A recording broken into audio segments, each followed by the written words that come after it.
The tension between the Black and Latino community needs to stop.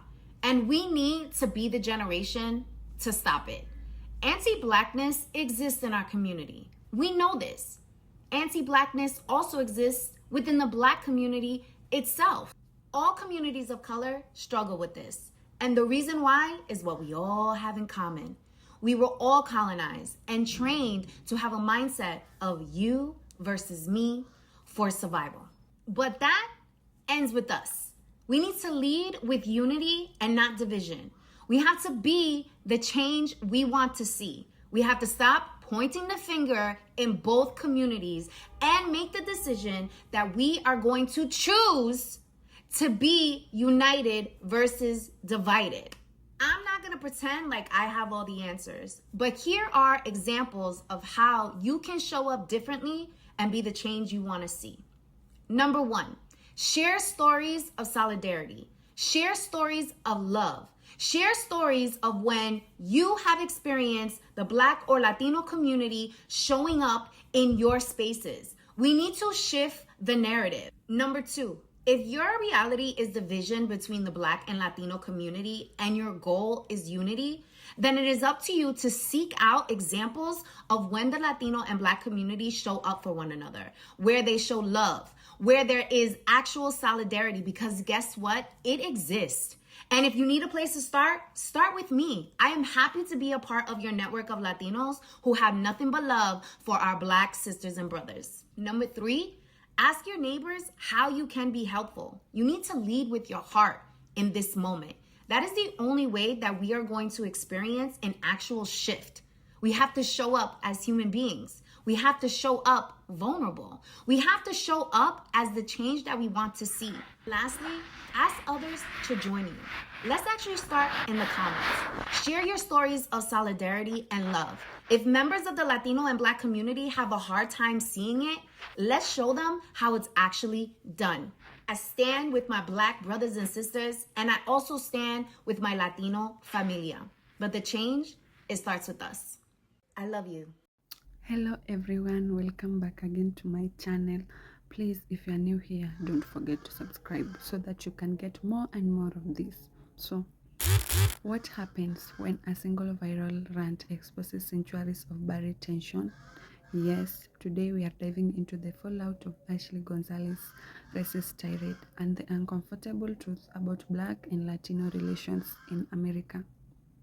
So, a former police officer, Ashley Gonzalez, went viral for a racist rant that sparked outrage.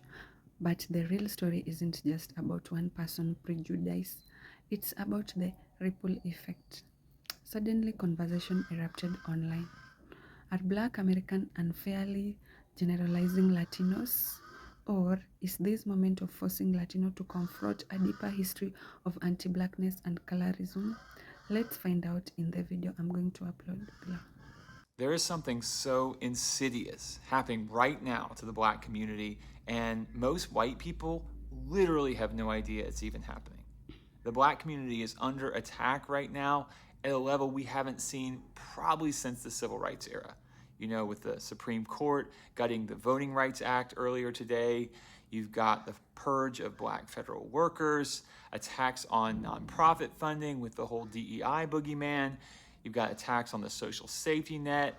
Overt racism is on the rise across the board. And they're tired, y'all. They are exhausted by this onslaught. And it's self-proclaimed white Christians leading the charge against them on all of these fronts.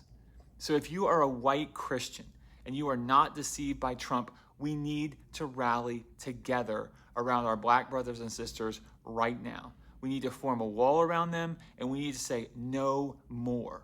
No more, because this isn't right, and we cannot stand by and do nothing as they are getting absolutely pummeled like Reconstruction just ended or something. Latinos of all backgrounds, do y'all not realize Black people are not the only people in this country? You got your Chinese Americans, your Japanese Americans, your Korean Americans, your Indian Americans, your Muslim Americans, your white Americans, and your own people. So why in Davy Jones' locker Or y'all so pressed and mad at us because we not out protesting? Folks, we did the most effective protesting last November, and the data proves it. We protested when it mattered the most. We were not out here with whole productions talking about some "we will vote for Donald Trump." Y'all was out here with that foolishness, knowing full well, that y'all had a few abuelas, a few tios, tias, mijo, and mijas in your house undocumented. But y'all got y'all behinds on stage talking about some "we will vote for Donald Trump." And you think we supposed to be out here protesting, picket fence in hand, clowning like some monkeys in a zoo? No, sir, bop. We did what we were supposed to do. And y'all put y'all's own community in the position that it's in now. And y'all need to live with it. I, for one, am never going to forget how a lot of you guys on this app treated Black women and the Black men, but specifically the Black women who said that we were resting and we were sitting this one out after the country played in our face when it came to Kamala being elected for president. I will never forget that, because over the past year and a half that we have declared that we are resting, we have continuously seen people in our country be continuously anti-Black and racist. The Latino community tried to come at us when everything started happening with the ICE raids. And now look, we have Latino people who are trying to fight us in the comments, fight other Black people in the comments for calling out the consistent racism and anti-Blackness within the Latino community on the heels of this Ashley Gonzalez video that has popped up, the sheriff from Houston that went on a racist rant. We saw how y'all played in Jasmine Crockett's face. We saw how these online white leftists acted when Black people were calling out the fact that it was wrong that Mandami's wife, even though I fuck with Mandami, I like Mandami, but his wife had those anti-Black and racist tweets, and how we just need to get over it. I will never forget how y'all acted with us when we said, you know what, we're going to take a rest. And even some other Black creators on this app, some who I really enjoy their social and political commentary, and you know, some were giving us grace and they understood and they were trying to talk about the nuance and the bigger picture of everything and how we shouldn't rest. I get that, but some of y'all were being very disrespectful, and we have seen time and time again that we were right. These people are in the comments of Black creators who are from Texas or from LA or from Arizona, 3 places which I have lived in. All 3 places. I live in LA now. And talked about their experience with anti-Blackness and racism from the Latino community. Latino people are in the comments right now telling Black people that they shouldn't say that. Don't generalize us all.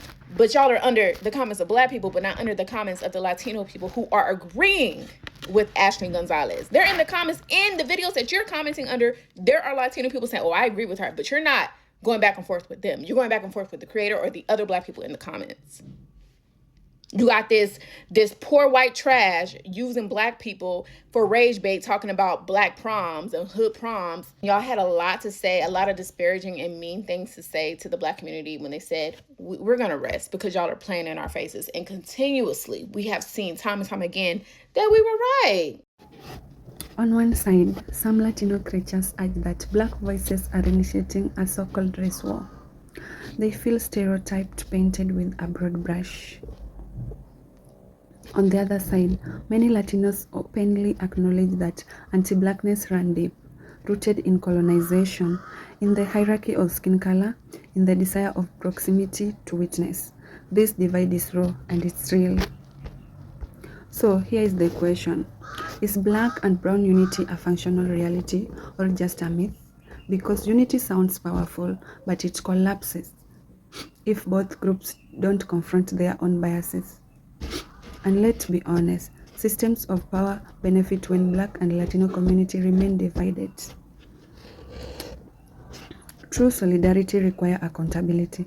It requires decolonizing the mind, dismantling colorism, and refusing to chase acceptance from witnesses at the expense of each other. Without that, unity is just a slogan. With it, unity becomes survival. Ashley Gonzalez may have been the spark, but the fire is bigger. It's about whether Black and Latino community can move past division and build real solidarity. What do you think? Is unity possible, or are we chasing a myth? Drop your thought below and let's have the conversation.